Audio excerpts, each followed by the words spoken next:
नमस्कार मित्रांनो. तर स्वागत आहे तुमचं एका नवीन व्हिडिओमध्ये. तर चला बघूयात आज आपण बँक निफ्टीमध्ये कसं ट्रेड केलं. पण त्याच्या आधी काल मी व्हिडिओ कुठलाही पोस्ट केलेला नाही, कारण काल आपण एक देखील ट्रेड घेतलेला नाही आहे. हे तुम्ही बघू शकता 13 जुलै रोजी आपण एक देखील ट्रेड घेतला नाही आहे.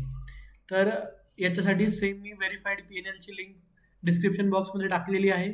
ते जाऊन तुम्ही चेकआउट करू शकता. तर चला बघूयात आजचा बँक निफ्टीचा ट्रेड. तर मागचे दोन्ही दिवस तुम्ही बघू शकता बँक निफ्टी काय करते ते. 10 जुलैला बँक निफ्टी 57,600च्या लेवलला ओपन झालं आणि इथून वरती 600 पॉईंट्सची अप मूव्ह आली. परत 13 जुलैला सेम लोकेशनला ओपन झालं आणि परत 600 पॉईंट्सची अप मूव्ह आली. म्हणजे आपण हे समजू शकतो की या लेवल्सला कुठेतरी बायर्स खूप स्ट्रॉंग आहेत आणि इथून ते प्राईसला वरती खेचून घेऊन जात आहेत. मग आज झालं काय? तर आज bank Nifty gap down open झालं आणि पहिल्या 30 मिनिटामध्येच बँक निफ्टीने या लेवलच्या खाली क्लोजिंग दिली. मग जेव्हा क्लोजिंग या लेवलच्या खाली दिली, तसं मी शॉर्ट साईडला ट्रेड प्लॅन करत होतो. पण सकाळी मला काय असा सेटअप दिसला नाही. मग ह्या रिट्रेसमेंट नंतरनं देखील इथे कुठे शॉर्टिंग अपॉर्च्युनिटी मला अशी खास वाटली नाही. मग फायनली मी शॉर्ट केलं या ब्रेकडाऊनला. जेव्हा प्राईसने ही ब्रेकडाऊन दिली आणि या रिट्रेसमेंट केलं थोडंफार, तर मी या रिट्रेसमेंटमध्ये शॉर्ट साईडचा ट्रेड पंच करून दिला आणि स्टॉप लॉस ठेवला होता मी जस्ट कॅन्डल हायच्या वरती.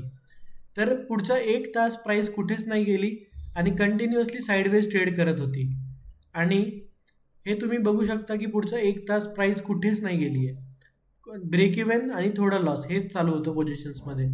तर फायनली जेव्हा प्राईसने सेकंड अटेम्प्ट दिला ब्रेकडाऊनचा इकडे, तर मी माझा स्टॉप लॉस ॲग्रेसिव्हली ट्रेल केला ब्रेक इव्हनला.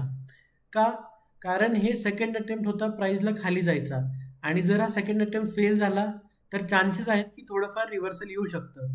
तर त्याच्यामुळे मी माझा स्टॉप लॉस ट्रेल केला होता ब्रेक इव्हनला आणि तेच झालं की इथे तुम्ही बघू शकता 255ला माझा स्टॉप लॉस हिट झाला, ट्रेलिंग स्टॉप लॉस, आणि आपण कॉस्ट टू कॉस्ट एक्झिट केलेला आहे.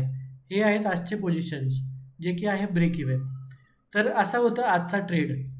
जोपर्यंत बँक निफ्टी 57,500-600च्या खाली सस्टेन करते, तोपर्यंत माझा बायस बिअरिश असणार आहे आणि येत्या काही दिवसांमध्ये माईट बी आपण या लेवलसुद्धा टेस्ट करायला बघू शकतो. कारण याच्या खाली पण बँक निफ्टी जाऊ शकतं. ते आपल्याला येणाऱ्या दिवसातच समजेल. तोपर्यंत ट्रेड करत राहा, रिस्क मॅनेज करत राहा आणि जर तुम्हाला हा व्हिडिओ आवडला असेल, तर लाईक करा, चॅनलला सबस्क्राईब करा. धन्यवाद.